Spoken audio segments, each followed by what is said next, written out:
Selamat berjumpa kembali dalam layanan audio Sahabat Seperjalanan. Hari ini adalah hari Kamis 13 November 2025.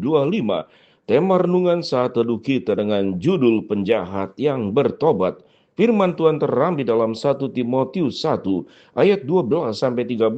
Aku bersyukur kepada Dia yang menguatkan aku, yaitu Kristus Yesus Tuhan kita, karena Ia menganggap aku setia dan mempercayakan pelayanan ini kepadaku. Aku yang tadinya seorang penghujat dan seorang penganiaya dan seorang yang ganas, tetapi telah dikasihaninya karena semuanya ini telah dilakukan tanpa pengetahuan, yaitu di luar iman. Mari kita berdoa.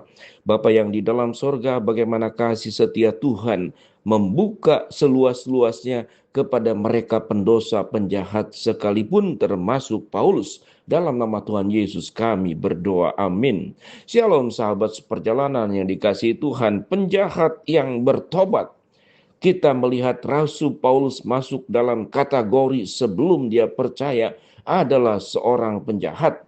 Tercatat di dalam Alkitab kejahatan apa yang dilakukannya. Dan itu diakui sendiri oleh Rasul Paulus pada ayat yang ke-12 dari ayat yang pertama. Aku bersyukur kepada Dia yang menguatkan aku, yaitu Kristus Yesus Tuhan kita, karena menganggap aku setia mempercayakan pelayanan ini kepadaku. Itu setelah dia mengalami perubahan. Tetapi ayat 13 dikatakan, aku yang tadinya seorang penghujat, seorang penganiaya, dan seorang ganas. Penghujat, penganiaya, ganas. Apakah ini tidak lengkap? Disebut sebagai seorang penjahat. Dan memang Saulus disebut namanya sebelumnya adalah jahat.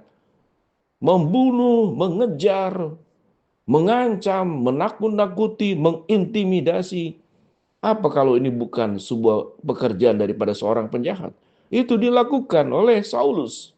Yang kemudian setelah dia diubahkan oleh Allah, dia mengalami sebuah titik balik, seorang penjahat yang bertobat luar biasa. Paulus mengatakan, aku bersyukur kepada Dia yang menguatkan aku, yaitu Kristus Yesus Tuhan kita, karena Ia menganggap aku setia dan mempercayakan pelayanan ini kepadaku. Ada sebuah kehidupan, kalau boleh dikatakan, buku lama Paulus adalah buku tentang kejahatan. Buku lama Paulus, babak hidup pertamanya adalah berbicara tentang berpusat diri.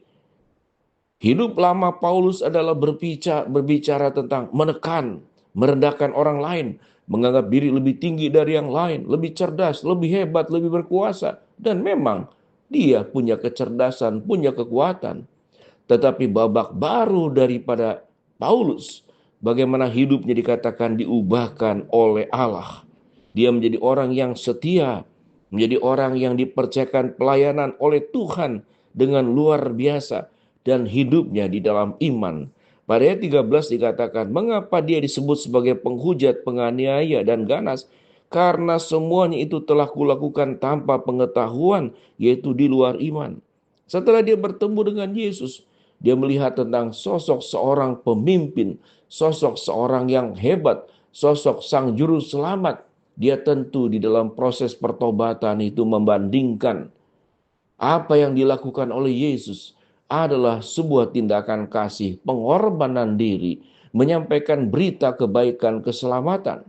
Tetapi apa yang dilakukan oleh Saulus atau Paulus adalah bukan memberikan kasih, tetapi mengancam dan menjadi horor dan menakutkan buat siapapun yang dekat dengan dirinya. Ini sama tentang gambaran manusia pada umumnya. Tatkala sudah menjadi penjahat manusia di dalam dosa, semakin berkedudukan, semakin tinggi, semakin punya pengaruh, semakin namanya dikenal, dan semakin tidak tersentuh dirinya oleh hukum.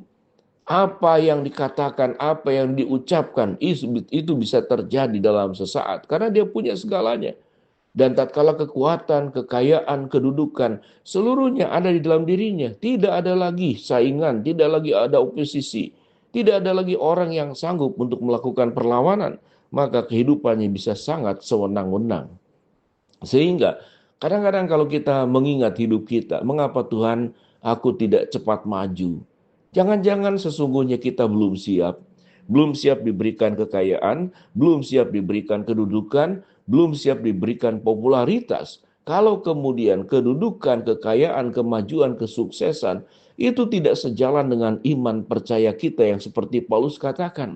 Iman kita belum kuat. Kalau itu kemudian diberikan, jangan-jangan kita akan seperti Paulus. Kita menjadi penghujat, kita menjadi penganiaya, dan seperti Paulus katakan, kita akan jadi orang-orang yang ganas menekan siapapun.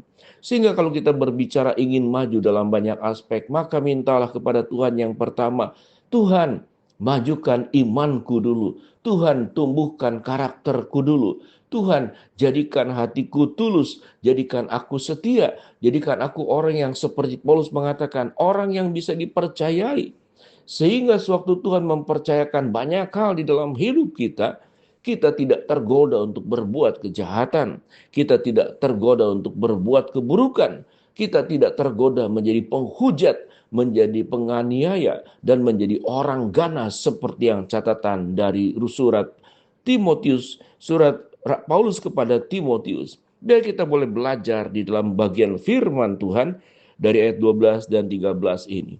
Kalau kita sudah menjadi anak Tuhan, biarlah kita melupakan perbuatan buruk kita. Paulus berubah 180 derajat.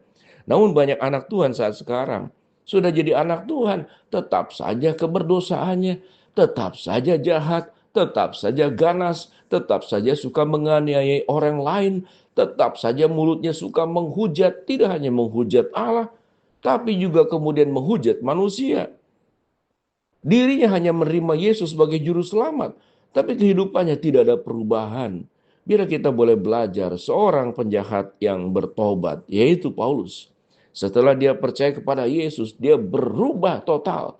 Alkitab mengatakan dia menjadi orang yang setia dan dia menjadi orang yang dipercayakan pelayanan-pelayanan kudus, misi-misi Allah buat Paulus, dan dia menjadi orang yang berubah total. Dia menjadi orang yang hidupnya meneladani Kristus. Mari sahabat perjalanan, kalau kita sudah jadi anak-anak Tuhan, jangan mulut kita menjadi jahat, jangan pikiran kita menjadi jahat, jangan hati kita menjadi jahat, jangan kemudian perbuatan kita melukai orang lain. Biarlah kita menjadi orang yang lengkap, tidak hanya menerima Yesus sebagai juru selamat, tapi hidup seperti Kristus sang juru selamat. Kehidupan kita kemanapun membawa rasa aman, membawa berkat, membawa perlindungan, membawa inspirasi, menjadi teladan. Seorang ayah yang didambakan oleh anaknya, seorang suami yang dikagumi oleh istrinya, seorang istri yang saleh, seorang anak yang hidupnya takut akan Allah. Kita bisa menjadi pribadi yang diubahkan oleh Allah.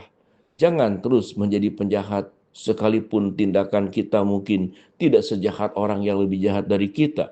Tapi sewaktu kita masih menyimpan dosa-dosa keburukan, kita hanya menjadi orang percaya yang hanya menerima Kristus, tapi hidupnya tidak berubah.